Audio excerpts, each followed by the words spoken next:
Okay, this is Lewis Thomas, of the Master Carpenter series, and we are here today, and we're going to go over some very, very technical and key components of a bastard hip roof. What you're looking at right now is what I'm going to be drawing on. It is actually a template I'm making, and it's going to be a graft, and it's going to be very instructional. And what I'm going to show you is how to figure out a third way of how to figure out the placement and trajectory of a hip roof for a mixed pitch roof or bastard roof or dual pitch roof. There's many different kinds of names. Don't get tripped up on that, okay? It's going to be one pitch on one side, and on the other side of that 90-degree corner is going to be another pitch, okay? So now what I want to show you, we're gonna reference the page that we the chart right here that we created in our last series, okay?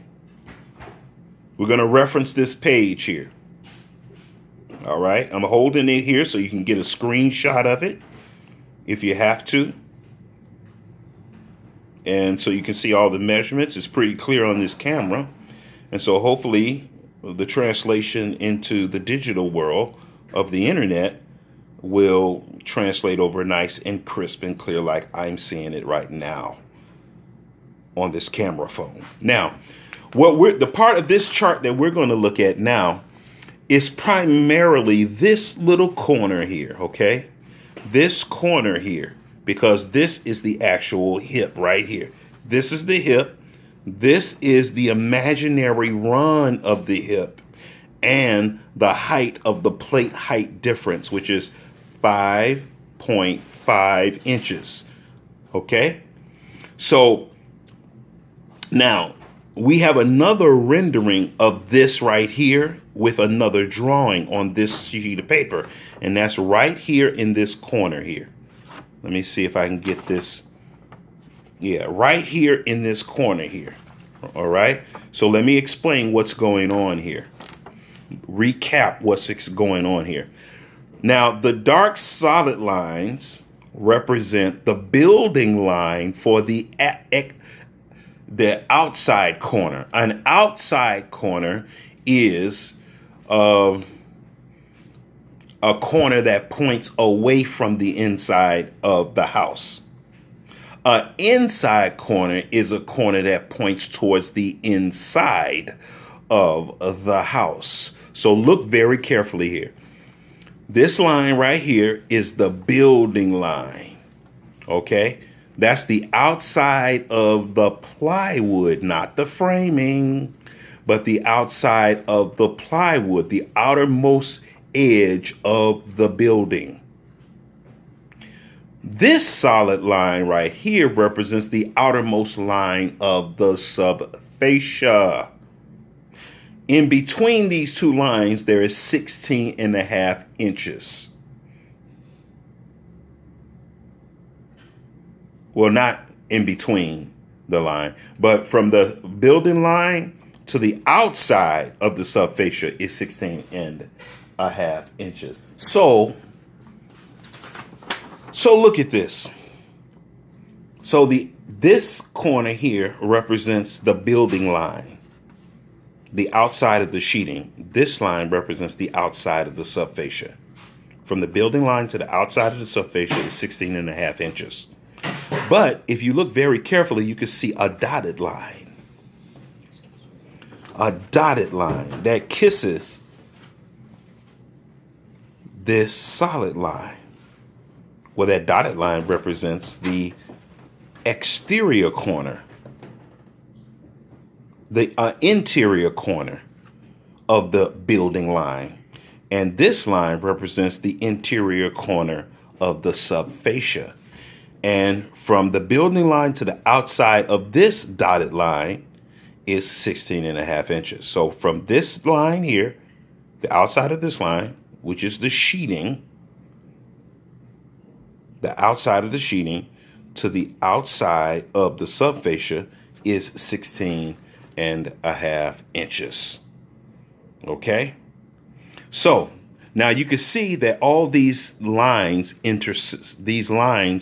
meet up. That inside corner for the subfascia, it meets up with the outside corner of the subfascia, which is a solid line.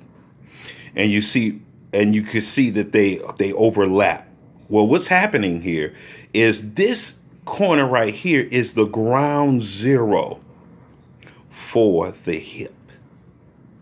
And you can see that it doesn't go to the corner of this building. It goes to the 12-12 side of the rafter, because you can see we got a 12-12 pitch here and an 8-12 pitch here. So the hip is going to sit on the wall plate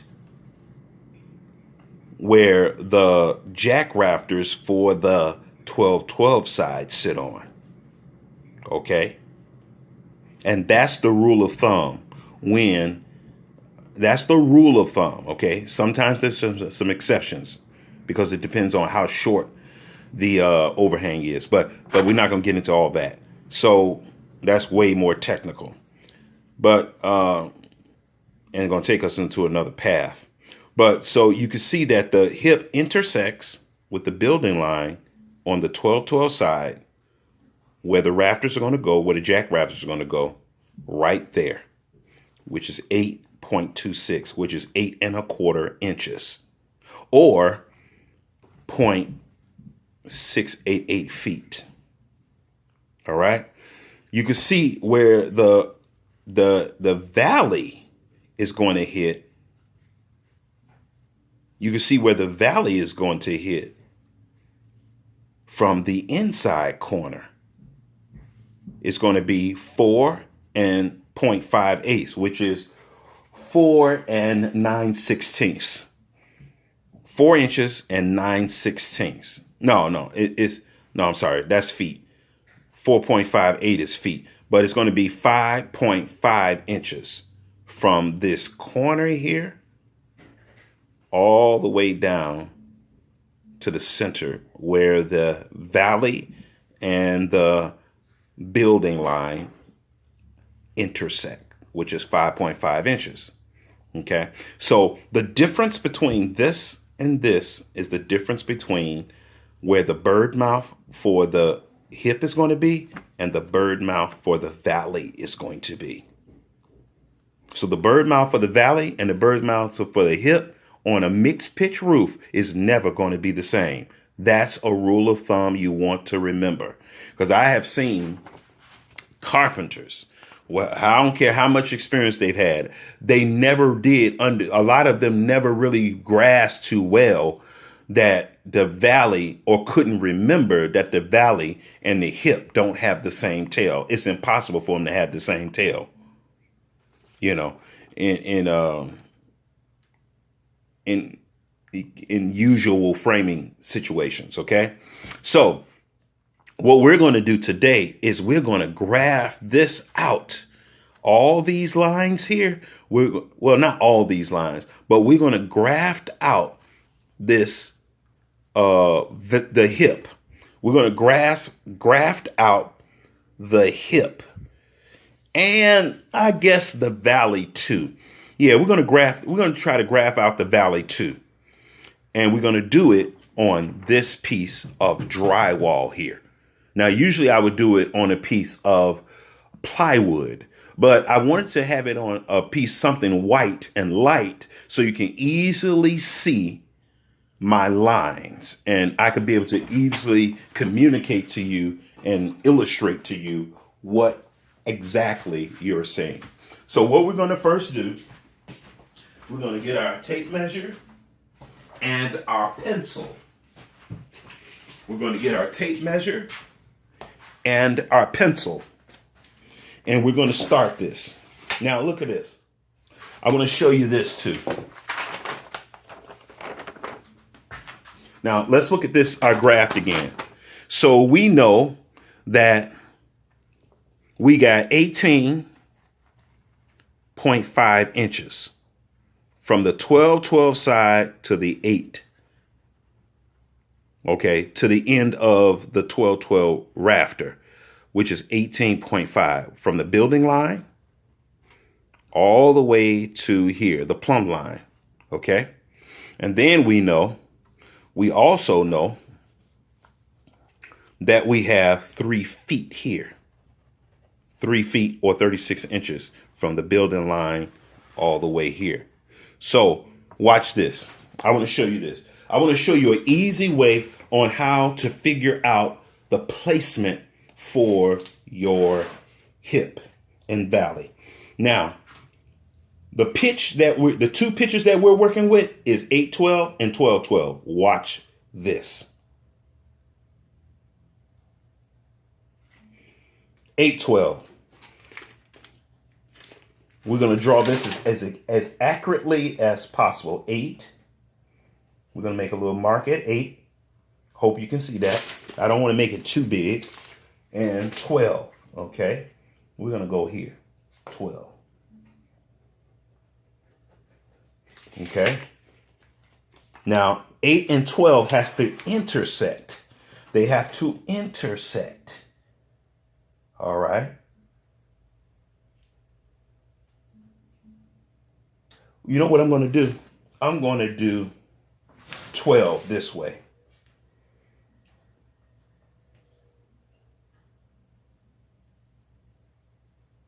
Let me figure this out now. How I want to do this.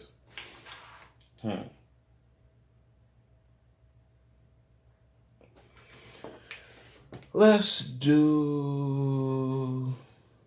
Yeah, we're going to do 12 this way. I pulled 12 from this way earlier. From this edge of the sheet. But what I want to do is pull it from this way. And you're going to see why in a minute. So we got 12 inches here and 8 inches. So we're going to bring it 8 inches back this way. 8 inches. And we want 12 and 8 to intersect. 12 and 8 to intersect is what we want to do. Okay. Now, we have our intersect. We have our little intersect where the 12 and the 8 intersect. Now what we're going to do is get a chalk line. All right. And so look at this very carefully. I'm going to the corner here. All right. And I'm going to, where that 8 and that 12 intersect. You see that? I got this going exactly to the corner right there. All right. I'm going to flip this over because it looks like the square is bent a little bit. It's concaved a little bit. So I can get this thing to lay flat. So I got this intersecting right through the intersection point, and I'm drawing this all the way to the corner. Watch, you see that? All the way to the corner. Guess what that is? That's the actual hip. That's the hip, the trajectory, the angle for an 8-12, 12-12 bastard hip.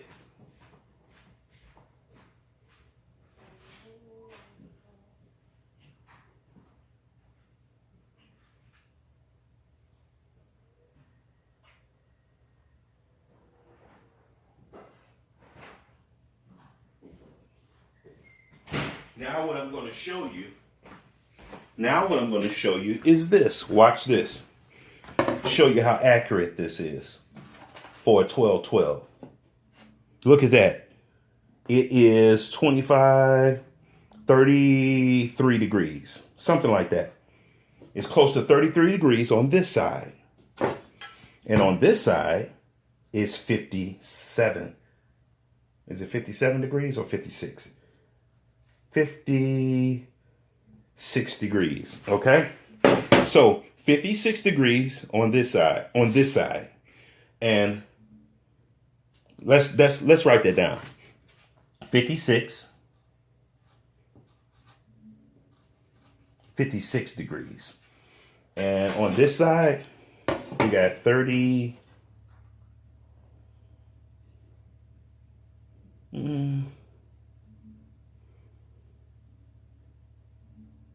33 degrees. 33 degrees.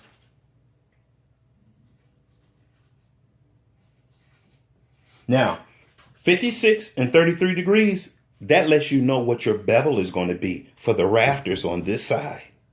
The rafters on this side is going to be the 812. The rafters on this side is going to be the 1212. I hope you can understand that. And I'm just going to, and I'm going to show you something else too. Now what we're going to do, that's just a reference point, 56, 33. That lets you know what your bevel is going to be on each side of your rafters. Watch this. So